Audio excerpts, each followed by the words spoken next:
विरासत मान है मेरा, यही पहचान है मेरी, यही अभिमान है मेरा। हिंदी शान है मेरी, ये हिंदुस्तान है मेरा, ये हिंदुस्तान है मेरा। नमस्कार, मैं तानिया चौधरी आज हिंदी दिवस के शुभ अवसर पर आपके सामने तुलसीदास जी के दोहे प्रस्तुत करने जा रही हूँ। काम क्रोध मद लोभ को जो ले मन में ठान, तो लो पंडित मूर्ख हो तुलसी एक समान। तुलसी मीठे भजन ते सुख पुजत चहु और, वशीकरण एक मंत्र है परिहरो वचन कठोर। तुलसी इस संसार में भांति भांति के लोग, सबसे हंस मिल बोलिए नदी नाव संजोग। धन्यवाद। नमस्कार, हिंदी भाषा के प्रसिद्ध कवि है कबीरदास जी। मैं यशोधन शर्मा कबीरदास जी के कुछ दोहे सुनाता हूँ। काल करे सो आज कर, आज करे सो अब, पल में प्रलय होएगी बहुरी करेगा कब। मैं पाखी पुनिया कक्षा छठी से श्री रहीम दास जी के 3 दोहे प्रस्तुत करने जा रही हूँ। बिगड़ी बात बने नहीं, लाख करो किन कोय, रहीमन फाटे दूध को मथे न मक्खन कोय। रहीमन धागा प्रेम का मत तोड़ो चटकाए, टूटे पे फिर ना जुड़े, जुड़े गांठ नहीं जाए। रूठे सुजन मनाइए जो रूठे 100 बार, रहीमन फिरी फिरी बोलिए टूटे मुक्ता हार। धन्यवाद। निज भाषा उन्नति है सब उन्नति को मूल, बिनु निज भाषा ज्ञान के मिटे नहीं ये कुशूल। नमस्कार, मैं मुस्कान आज हिंदी दिवस के इस पावन अवसर पर हिंदी के महत्व के बारे में अपने विचार व्यक्त करना चाहती हूँ। हिंदी बड़ी ही प्यारी सी सरल भाषा है। इसके बिना तुम अपने जीवन की कल्पना ही नहीं कर सकते। प्रातःकाल उठते ही हम हिंदी में बातचीत करना आरंभ कर देते हैं। हम अपने विद्यालय में दोस्तों के संग खेल के मैदान पर हिंदी भाषा का ही प्रयोग करते हैं। यहाँ तक कि सरकार ने भी अपनी नई शिक्षा नीति के अंतर्गत हिंदी को बढ़ावा दिया है। नए नए शब्दों को समाहित करने का गुण और बदलते समय के साथ कदम से कदम मिलाकर चलने का हौसला हिंदी की गुणवत्ता का प्रमाण है। हिंदी जनसंपर्क का सरल व सुगम साधन है। इतनी सारी भाषाओं व बोलियों के देश में एक भाषा को सर्वोपरि स्थान मिलना अपने आप में ही एक महत्वपूर्ण बात है। आजादी के बाद जब राष्ट्र को एक सूत्र में बांध कर रखने की आवश्यकता महसूस हुई, तब हिंदी को उत्तरदायित्व दिया गया। तभी 14 सितंबर 1949 को हिंदी को राष्ट्रभाषा के पद पर आसीन किया गया। तब से लेकर आज तक प्रति वर्ष 14 सितंबर को हिंदी दिवस के रूप में मनाया जाता है। हिंदी की महत्वाकांक्षा इन पंक्तियों में स्पष्ट प्रकट होती है। हिंदी हूँ मैं मातृभाषा तुम्हारी, तुम्हारा ही जीवन हूँ आशा तुम्हारी। राष्ट्र की हूँ भाषा, राष्ट्र की पहचान, राष्ट्र की आन बान और शान।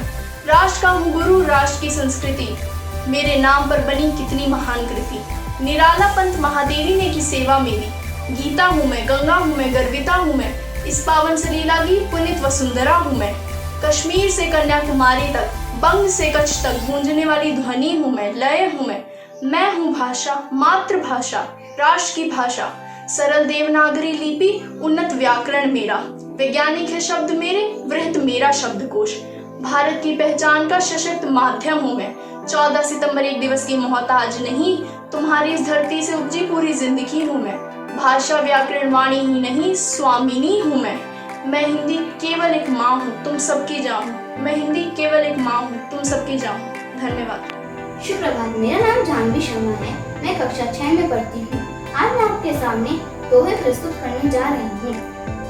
बड़े बड़ाई ना करें, बड़े न बोले बोल, रही मन हीरा कब कहे, लाख टका मेरा मोल। रही माँ, लाख टका मेरा मोल। ऐसी वाणी बोलिए मन का आपा खोए, और न को शीतल करे, आपहु शीतल होए। कबीरा आपहु शीतल होए। बुरा जो देखन में चला, बुरा न मिलिया कोई। जो दिल खोजा आपना, मुझसे बुरा न कोई। कबीरा मुझसे बुरा न कोई। धन्यवाद। पांचवी है, मैं कक्षा 6 अ की छात्रा हूँ। आज मैं आप सबके सामने कबीरदास जी की दोहे प्रस्तुत करने जा रही हूँ।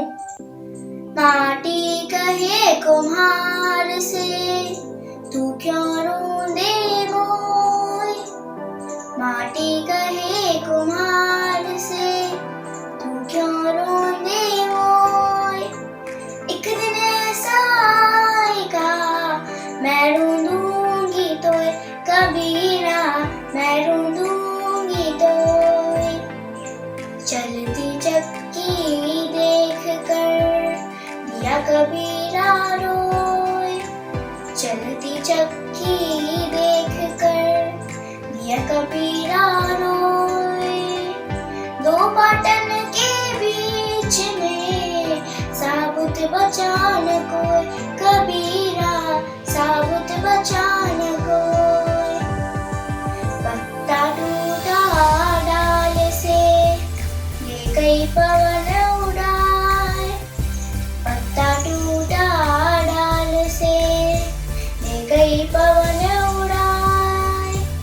अब के बिछुड़े कब मिले, दूर पड़ेंगे जाए, कबीरा दूर पड़ेंगे जाए। धन्यवाद। रही मन धागा प्रेम का, मत तोड़ो चटकाए। रही मन धागा प्रेम का, मत तोड़ो चटकाए। टूटे से फिर ना जुड़े, जुड़े गांठ पर जाए। रही माँ जुड़े गांठ पर जाए। नमस्कार, मेरा नाम अंशिका है और मैं आज आप सबके सामने एक कहानी सुनाने जा रही हूँ। मेरी कहानी का नाम है रंग का राज। एक बार बीरबल बादशाह अकबर के दरबार में देरी से पहुंचे और वो क्या देखते हैं कि बादशाह समेत सभी दरबारी उन पर हंस रहे थे। उन्होंने बादशाह से पूछा कि बादशाह सलामत, आप सभी हंस क्यों रहे हैं? इसी पर बादशाह को मस्करी सूझी और उन्होंने बोला, बीरबल, हम रंग पर चर्चा कर रहे थे, जैसा कि हमारे सभी दरबारी गोरे हैं। मैं स्वयं भी गोरा हूँ, परंतु तुम ही अकेले हो जो काले हो। इसीलिए जैसे ही तुम आए हमारी हंसी छूट पड़ी। इसी बात पर बीरबल ने हमेशा की तरह तपाक से जवाब दिया। उन्होंने बादशाह से बोला कि बादशाह सलामत, अगर आपको मेरे इस रंग का राज पता होता तो आप ये कभी ना कहते। इस बात पर बादशाह आश्चर्यचकित हो गए और उन्होंने पूछा कि कैसा राज? बीरबल ने बोला, माफ कीजिएगा हुजूर, भगवान ने जब संसार बनाया तो पेड़ पौधे और पशु पक्षी से संतुष्ट न हुए, फिर उन्होंने मानव बनाया। वे उसे देखकर इतने प्रसन्न हुए कि उन्होंने एक बहुत अच्छी कृति बनाई है। फिर उन्होंने सभी मनुष्यों को 5 मिनट का समय देते हुए कहा कि वो अपनी रुचि के हिसाब से रूप, धन और बुद्धि में से कुछ भी चुन सकते हैं। मैंने अपनी रुचि के हिसाब से बुद्धि चुन ली और बाकी चीजों को चुनने का मेरे पास समय ही न बचा। आप सभी लोगों ने रूप और धन चुना। बीरबल की इसी बात पर सभी दरबारियों का सर शर्म के मारे नीचे झुक गया और बादशाह अकबर फूले न समाये। धन्यवाद।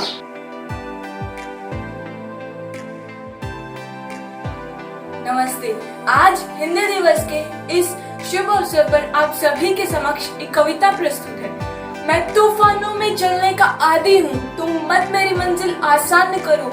है फूल रोकते, कांटे मुझे चलाते, मरुस्थल पहाड़ चलने की चाह बढ़ाते। सच कहता हूँ, जब मुश्किलें ना होती हैं तब मेरे पंख चलने में भी शर्माते। मेरे संग चलने लगे हवाएं जिससे तुम पथ के कण कण को तूफान करो। मैं तूफानों में चलने का आदी हूँ, तुम मत मेरी मंजिल आसान करो। मैं तूफानों में चलने का आदी हूँ, तुम मत मेरी मंजिल आसान करो। मैं तूफानों में चलने का आदी हूँ, तुम मत मेरी मंजिल आसान करो। अंगार अधर पे धर मैं मुस्कुराया हूँ, मैं मरघट से जिंदगी बुला के लाया हूँ आंख मिचौनी खेल चला किस्मत से, हूँ आंख मिचौनी खेल चला किस्मत से। 100 बार मृत्यु के गले चुमाया हूँ, है नहीं स्वीकार दया अपनी भी, है नहीं स्वीकार दया अपनी भी। तुम मत मुझ पर कोई एहसान करो। मैं तूफानों में चलने का आदी हूँ, तुम मत मेरी मंजिल आसान करो। मैं तूफानों में चलने का आदी हूँ, तुम मत मेरी मंजिल आसान करो। मैं तूफानों में चलने का आदी हूँ, तुम मत मेरी मंजिल आसान करो।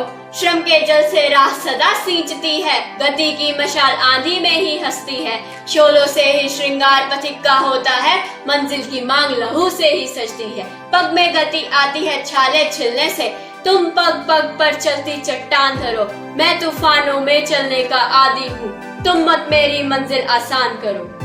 मैं तूफानों में चलने का आदी हूँ, तुम मत मेरी मंजिल आसान करो। फूलों से जब आसान नहीं होता, रुकने से पग गतिवान नहीं होता। अवरोध नहीं तो संभव नहीं प्रगति भी है, नाश जहाँ निर्माण वही होता है। मैं बसा सकूं न स्वर्ग धरा पर, जिससे तुम मेरी हर बस्ती वीरान करो।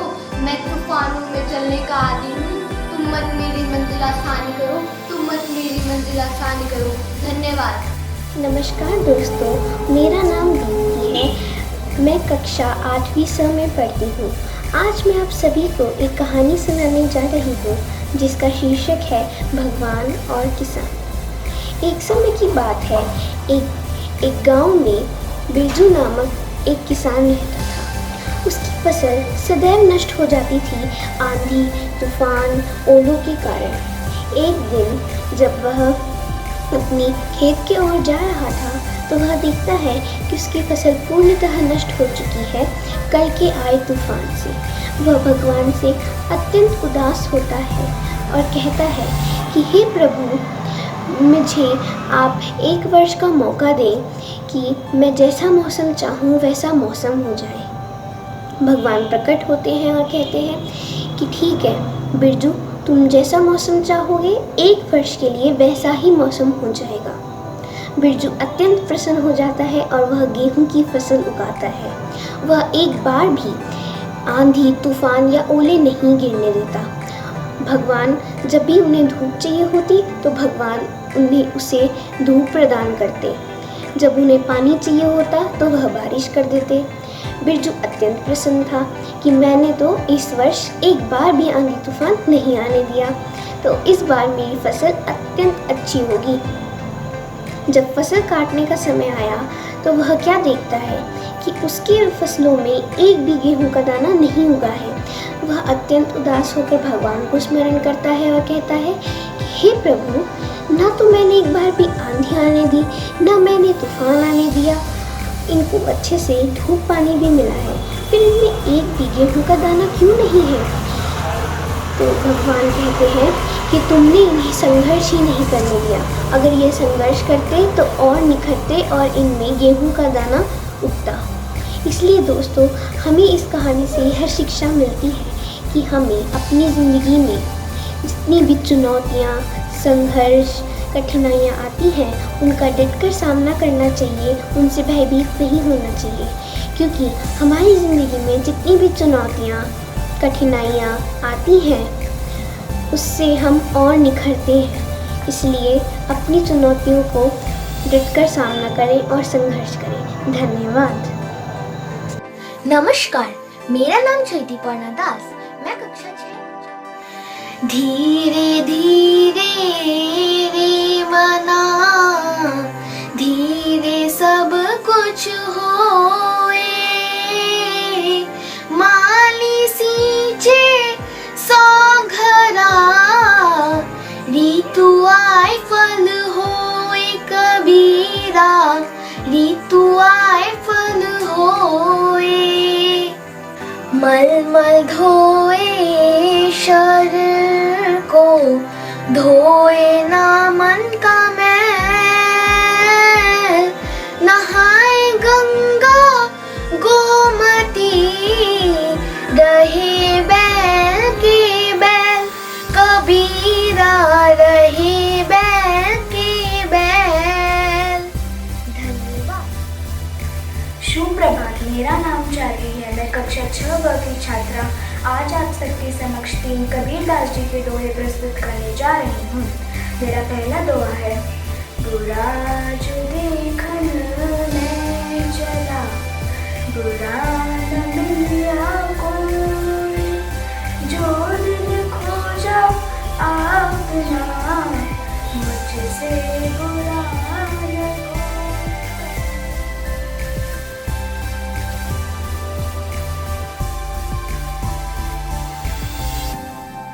नमस्कार, मैं जोशना शर्मा आज हिंदी दिवस के उपलक्ष्य में आप सभी को एक कविता सुनाना चाहती हूँ। मेरी कविता का शीर्षक है ऐसी है हमारी हिंदी भाषा।